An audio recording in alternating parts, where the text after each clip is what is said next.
что у нас тут не фуки-ля-ля, тут серьезных людей со всей России привезли. Платим зарплаты, то есть не таджики какие-нибудь.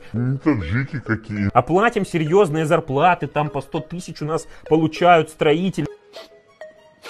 Расист, расист. Таджики равно гастарбайтеры. Дешевая рабочая сила.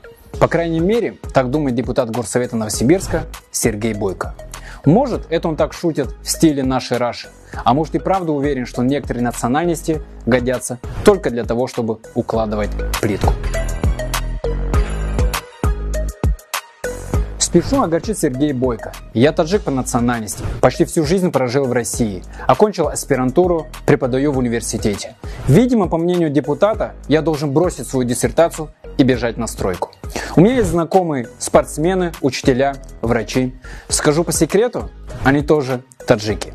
Встречаются и простые рабочие, но и они заслуживают уважения. Депутат должен представлять интересы людей, которые за него проголосовали. Интересно, Сергей Бойко правда думает, что за него проголосовали в основном расисты? Что я хочу сказать этим обращением? Если это была просто неудачная шутка, то ждем как минимум извинений. Все же депутат – публичное лицо. Ему нужно следить за словами. Если же это принципиальная позиция Сергея Бойко, то я готов направить обращение в прокуратуру. Прошу вас поддержать это видео. Эта проблема касается каждого. Сегодня мы допускаем неуважение к одной нации, а завтра оскорбления станут нормой.